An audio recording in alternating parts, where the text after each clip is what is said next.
Welcome to the Author to Authority podcast. I'm here with Hamilton Bolduc, and today is an interesting day. It's the first official day of winter here in Nova Scotia. It is snowing, raining, sleeting, and hailing outside. And if you're wondering why everything is so dark, if you're watching this live streamed on LinkedIn, it's because I have no power. Thankfully, we have a generator, and my husband was able to hook up enough my computer and enough lights so that you could at least see me for this recording of the Author to Authority podcast. So today I want to welcome Hamilton, and he is going to be talking about improving your content strategy. And I think this is just such an important topic because if you don't have a strategy to your content, then you're wasting a lot of time producing something that's getting you no results. So I'm very interested in today's conversation. Now, Hamilton is a growth marketer turned entrepreneur that loves to find ways to help people find opportunities. And after being referred to as a connector, he's finally found the right way to build a business that he's passionate about. So welcome to the show, Hamilton. Hey, great to be here, and hopefully the weather gets a little bit better for you out there in Nova Scotia. Well, this is Canada and it is winter. So nothing really surprises me anymore. You just have to be prepared for it and you go with the flow. So Hamilton, I want to hear about your story because I love the topic that we're doing, and I know that your story relates to it. So why don't you introduce yourself and just share, how have you transitioned through all of this to become, that person that can help someone with their content? Yeah, for the beginning of my career, I got involved in marketing, and I was lucky enough to kind of have like some really great people that supported me along the way, and really got a great understanding of the fundamentals of like what's required to build a great marketing program. And through getting my start to getting to a place where I went from being like more of like a general brand marketer to a growth marketer. I still kind of kept a lot of those like core principle philosophies, and one of them is resources, right? And the biggest resource for a marketer, I mean, is content, right? You have a need for content when it comes to running paid ads, doing some organic marketing, whether it be through social, through email, a variety of channels. But the thing that like was always like the first checkbox for me was what kind of resources do we have, and then what capabilities do we have to create more content resources, because really kind of it all builds off of there, and you have to make sure that you're knocking out like some of the basics, making sure that you have that solid voice, making sure that you have a great hook, that great call to action. And in going into growth marketing, and very specifically mobile marketing, when it was at its height, the hook mattered, right? Because everybody at during like, call it maybe like the 2010s, you're getting bombarded with ads for apps, whether it be a game, a finance app, lifestyle. You're just getting bombarded. But like what really separated the growth marketers who could create scale from the growth marketers who were challenged was understanding how to test creative, making sure that your experience from like your ad match the experience in the app or on the site. So it's really a part of that cohesive strategy. And as I like moved from being a growth marketer in house with different brands and ad agencies, I started to kind of run back into that old problem as I was moving into more of the consulting realm during COVID. And the more I saw people struggling with content when I was coming in to help them, run their growth marketing, build out their marketing strategy, you saw that there was a lack of resources, and in certain cases, an understanding of what needed to be done. Mm-hmm. And you basically had to really kind of build these things from scratch. Champion resources you need to continue out some of their messaging that they were doing already. And in trying to find resources, I think that's where that aha moment came, when I really kind of had to roll my sleeves up, so I could actually support these companies in their growth, because the first thing, that fundamental key piece is making sure that your content is in a good spot. Mm-hmm. Yeah, and I think looking back, especially when 2020 hit, and I guess there were people that were kind of anticipating this, but I don't think most of the general public really had any anticipation of what COVID was going to do. And, you get into it and then, okay, we're in lockdown. Okay, so yeah, we'll be in lockdown a few weeks and then we'll be out of it. 2+ years later. I mean, so tough for so many reasons, but in in a lot of ways, a very interesting, weird, stressful. I mean, like the whole run of emotions. I think like everybody else, I went into a migration pattern during COVID too. So like the wife and I, we packed up the kids and moved to Barbados because I was consulting. I could do it from anywhere, Yeah. And I like the work stayed the same, and it was really just about me connecting with new businesses that were born during COVID, businesses that, especially in the e-commerce, that found this new lease on life where they had the ability to grow their business.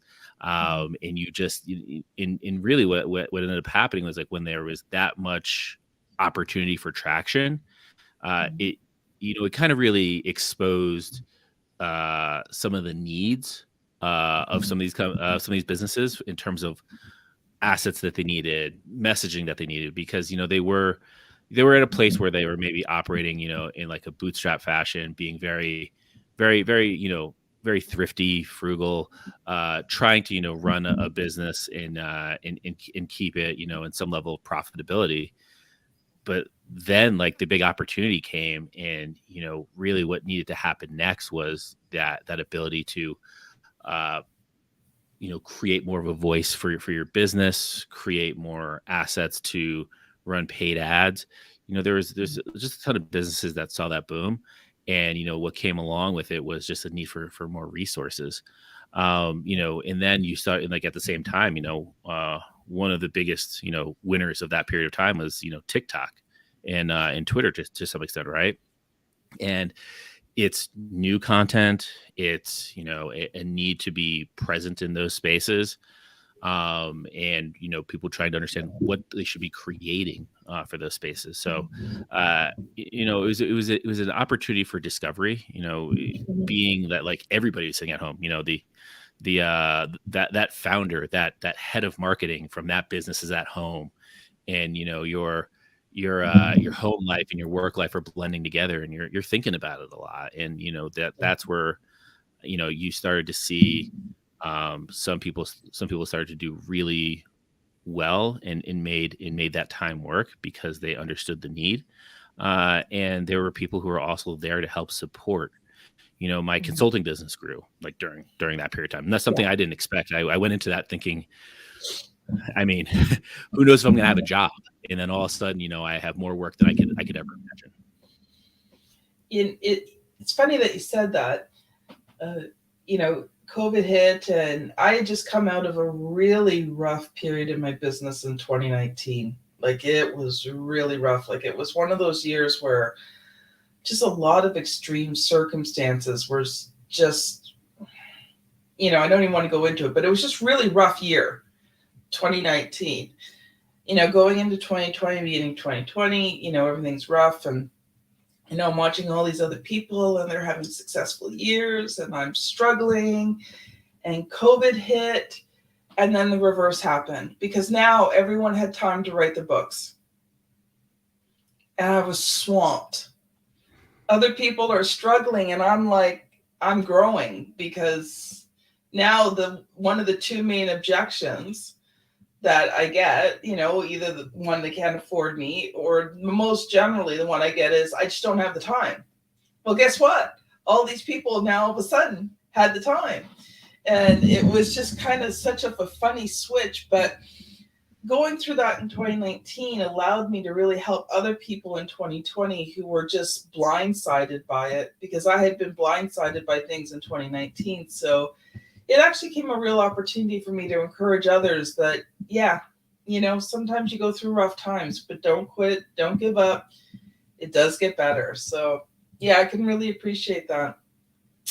I wanted to switch over here because I know our audience is excited to learn about improving your content strategy. So I'm going to let you loose for a few minutes to share some of the things that you've prepared, and then we'll talk about it. Yeah, where to start? Talk about like the structure of my business and of strategies I've built. It starts at the beginning with understanding like your brand's voice and having a good grasp on that. Now, I think that like one of the things that stops people here is you have this feeling that you need to have this grandiose plan around brand voice. Like one of the things I think is important for people to remember is test. You're going to test out a lot of things. Your brand voice might change. Your positioning of your business might change. I'm going through that right now, and really like what you want to do is you want to continue to test and not be afraid to put out a voice that is maybe not perfect, right? Like that whole thing of perfect is the enemy of progress. I just forgot that right there. But the idea here is understand like a ballpark of where you want your voice to be, and then start thinking about the problem that you're going to solve, right? Start researching the pain points of your customer, and really kind of build a communication to those pain points, and and how you can solve it, how you plus other solution can be that solved, and don't be afraid to position yourself within a group of solutions, right? And again, like that's maybe more on like the B2B side. B2C, obviously like key differentiators are important, but the beginning here is like just identify those problems, Yeah. and say, okay, like what are the mediums for me to publish those on? Is it social media? Is it a revisit of the website? You figure out like what your problem is, and then platform by platform, what makes the sense to convey to your audience that you're expecting to engage in those areas. So once you have that, and you have a good sense of like, hey, this is what I'm going to talk about, now you go into testing different, messaging approaches. So, kind of take a step back at this moment before we kind of talk about like, like your different approaches, like let's talk a bit about like, the resources and how you want to go about this. So like, let's say you're a solopreneur and And you're quite busy, right? Like you're very busy. So writing that book, creating a marketing strategy, are just things that, like, it's a challenge to have time for, right?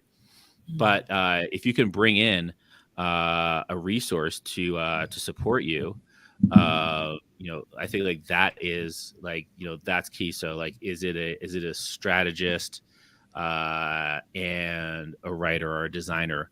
Like, start like, don't first go and say like, hey, I need to hire a creative agency, or I need to hire, this person or that person. Unpack it all, figure out what you want to say, and then bring in some experts to bounce those ideas off of, right? Like, I am guilty of, falling in love with that, my own ideas. But like, if you take that step back to avoid that pitfall, there's a lot of great resources out there, so I think that like that's important. But once you kind of get into like saying, okay, like, here's the content I want to create, now you just start doing, right? You just start creating it, whether it's you doing it, a freelancer doing it, somebody on your team. You just need to start creating, create that roadmap, and then just start putting it out there. The content that you publish today might embarrass you a little bit like 2 years from now. That's okay. Look, like, we're it's important to get started and start to see the data come in, right? Like, we're talking a lot about creative, in that creative like mindset, but like, the approach matters, and then the data really, really matters. So the what I suggest often is just put a few different concepts out there, see which one sticks. Yeah. Totally fine if you have a couple flops, you're gonna find a winner, and you have to commit to running enough tests out there until you find one, right? Like, sure, maybe a strategy isn't perfect, and maybe you need to revisit that at some point. Maybe that's the learning, but like, far too many give up far too quickly. And that might be from like a resourcing, thinking you're going to run a small test. Like, you have to give yourself the room to run a bigger test. And one of the ways to kind of, that I think, like, a misconception that people fall into, uh, is going out there and creating content to then go and back it with like a media based program. As a person who's bought, hundreds of millions of dollars worth of media throughout my career, um, sitting in the seat I am now, with the current landscape of like content publishing opportunities and platforms, put it out there organically on platforms that have further reach. So, mention TikTok again, they enable you, they give you that ability to really test it out, in not an audience that you've cultivated, right? Like, that For You page allows you to just see what works, right? In a way that a lot of other platforms don't. So I think that that's a great one. If it's a fit for your business, and I think it's a fit for more businesses than not. But if it's a fit for your business, test it out. Like, there's a lot of learnings you can get there. You have to commit to spending some time on it, but there's a lot of ways to go about doing it, in a simpler way, less pressure. Because I think, like anything, like when you're publishing social media, you just get a lot of people who are just afraid of like the commitment, and being able to keep up that commitment. I think, a couple of things that you said that were really important is, one is the testing phase. And the testing phase is not fun because you don't see a lot of results in the testing phase. But if you talk to any true marketer, they are going to want, even if you work with a professional marketer, I've talked to a lot of marketers, most of them want 2 to 3 months where they can assess and test things before they even really start to market you. They've got to get to know what your audience wants so that they can give it to you. So they're going to be putting out stuff, and just like you said, testing, observing the data, finding out what people respond to. And it's kind of like paying your dues. You have to pay your dues to see the results that you want. And the paying your dues means you go a few months potentially figuring all of these things out. And in today's, world of we need it now and, it's got to happen now, that doesn't work with your content strategy. Even, podcasting and that. All of these are more longer term strategies that ultimately pay off tremendous results. But you have to do the work first before you see those results. So I totally agree with you, and you can't give up because you threw out a few pieces of content and, oh well, nobody responded to it. Well, then you've got to test different type of content. It could be that your content is good, maybe the format that you're displaying it in is not conducive to your audience. So there's just so many things that you have to test out and see what your audience responds to. You said it so well. I'll take it a step further here. Mhm. Now, taking off my entrepreneur hat as the founder of Content Machine and getting back into growth marketing, I would constantly go to the companies I worked with and basically suggest, let's just try anything. I know that that's vague, but like I'm going to say that as a vague statement. And then what we're going to do is we're going to go and we're going to prioritize and talk through the approaches and the assets that come with those approaches.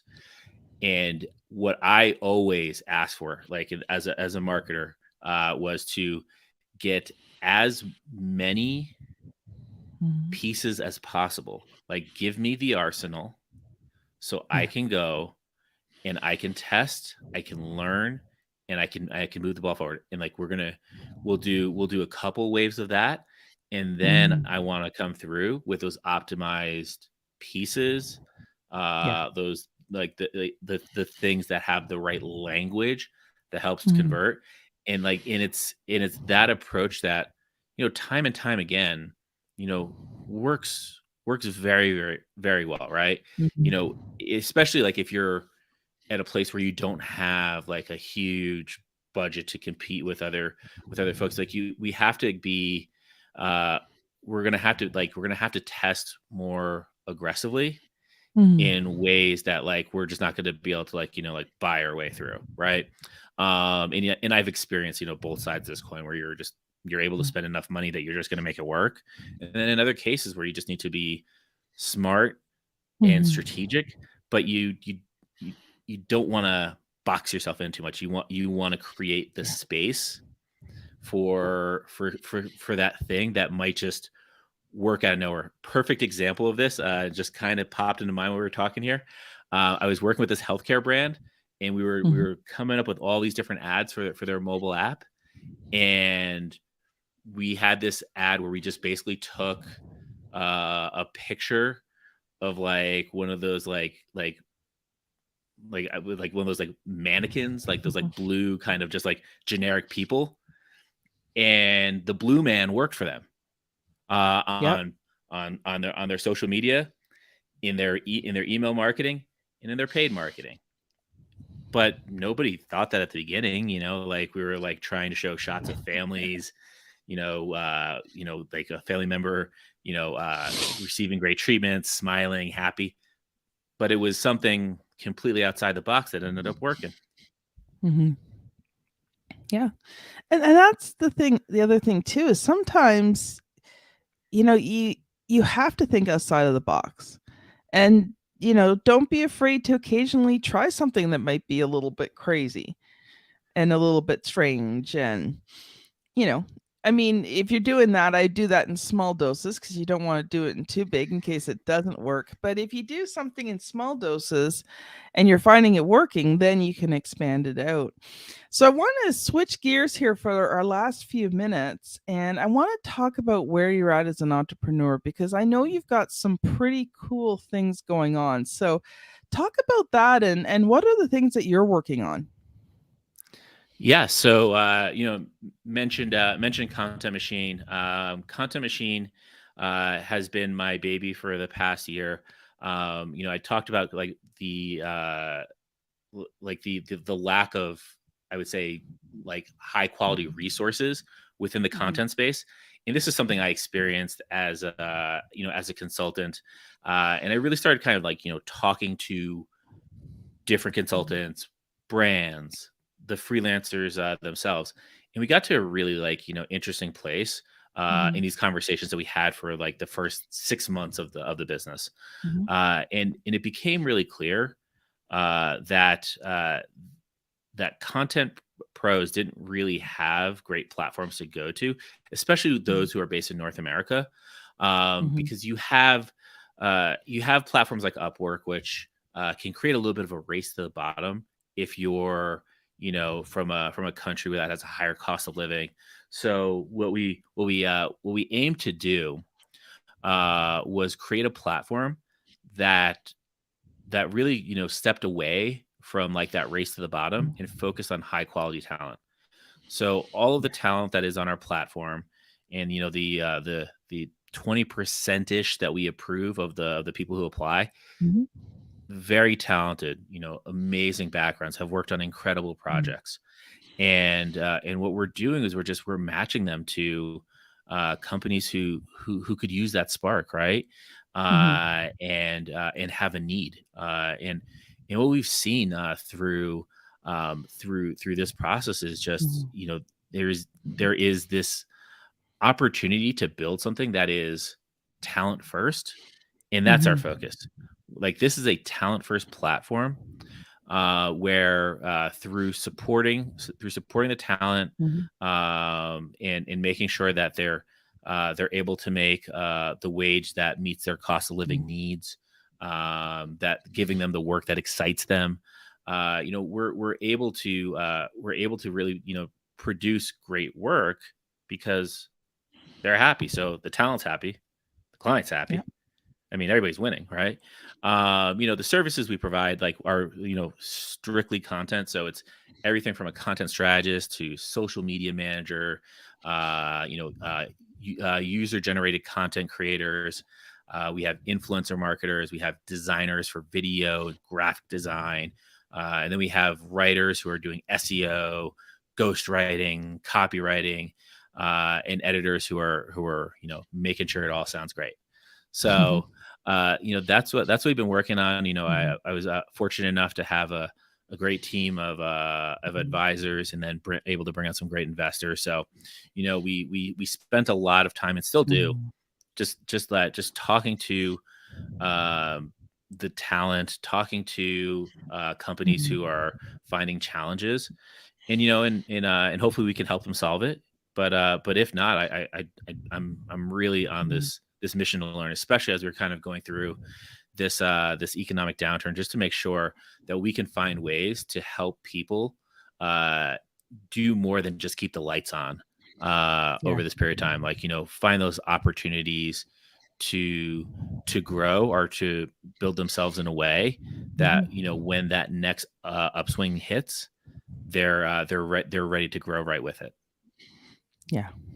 Awesome. Awesome. So if someone today has heard this and they want to connect with you, Hamilton, what's the best way to connect with you? Two ways. Connect with me on LinkedIn.